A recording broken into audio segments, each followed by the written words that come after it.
Once upon a time, there were two princesses, and they liked to play outside in the sun. Snow White and Tiana. And their friend Kyle was a nutrition coach, and he always liked to make sure that they ate really healthy and they got enough vitamin D. That's the sunshine vitamin. And it was summertime, and you could see that it's summer because the sun is really high in the sky and their shadows are very short on the ground. And so we knew that the sun was helping their skin synthesize vitamin D. But wait a second, the pigment in their skin is different, and it actually impacts how much sun exposure they need. So Tiana has a lot of melanin, or that's the name of the pigment in our skins. So Tiana has a lot of melanin in her skin, and Snow White doesn't have very much at all. So Tiana needs about 2 hours of summer sun to make enough vitamin D that she needs. And Snow White, with less melanin in her skin, she needs about 15 to 30 minutes. That's really important to know. Now, if it was a cloudy day in the summer, they would have no shadows on the ground. They're not getting the sun. The atmosphere is now potentially or probably blocking the sun. Now the sun can't make vitamin D. So they're going to have to take a supplement that day, and we'll get into the doses in a minute. Okay, we back to the summer day. But then, now the seasons are changing. And look, watch what happens to our shadows on the ground when it's not summer anymore. It's now October. And the sun is lower in the sky. I know it's very hot in Toronto today. But look at the length of your shadow. And it's fun to play in our shadows and everything. And they're still having fun playing outside. But they're not making diddly squat vitamin D. The sun is not strong enough.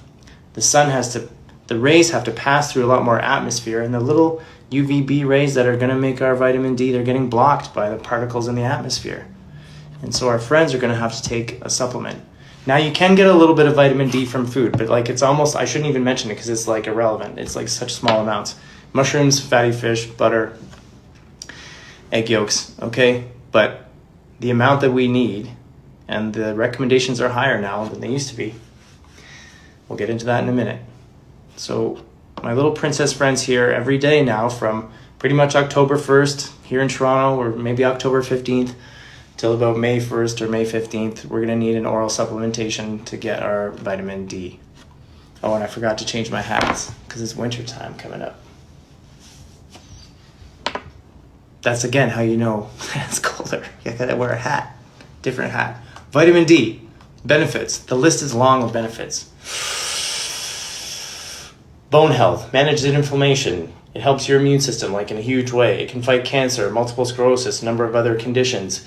It can fight and reduce or eliminate depression because the vitamin D helps build serotonin in our minds, and that's like the feel-good serotonin. So babies also eliminates rickets. So back in the day, before good nutrition, back in the old times, you'd see kids with like bow legs. That's rickets. And that can just be avoided through vitamin D. So you got to talk to your pediatrician about how much your baby needs, and like, is it in your formula, or is it in the foods that you're giving, or if it's a full breastfed child. I'm not clear on that, but take care of that with your little babies. Get them the vitamin D. Testosterone levels for us older guys, like vitamin D will help build testosterone. It's not like a testosterone drug, but like you take the vitamin D away, there's no way your testosterone is going to be naturally like where it should be. And then vitamin D can help with weight loss and body composition. And, you know, I don't even know if we know how that is, but you look at some of the studies and it's like, oh, these people got vitamin D and these didn't. And their body compositions are way different. Like vitamin D helps lean muscle retention and helps with fat loss. So I used to take about 1,000 international units. So you look at this as IU, international units. I used to take about 1,000. I was talking to my colleague, Doug, and Doug's like, no, you need to take like 25 IUs per kilo. And so that's about 2,400. So I take a multivitamin that has about 800 IUs, and then I take 2,000. So I'm going a little bit above that recommendation. Apparently the upper limit is 4,000 IUs. And then with people struggling with obesity, you know, there are different equations, and they're still, as far as I know, they're still trying to figure that out. But if you're watching this and you have obesity, I would have you at around maybe 3,000 units, international units a day. Symptoms of deficiency in vitamin D, yeah, you just basically feel like shit. You'll be sick more often, tired, You might experience hair loss. This is just genetic. I don't have a vitamin D deficiency. Hair loss, and then depression if you're not taking vitamin D. So back to our little friends here.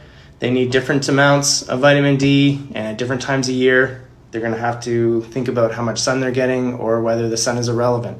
So here in Toronto, get on it. Get on the oral supplement right away. Thanks for watching.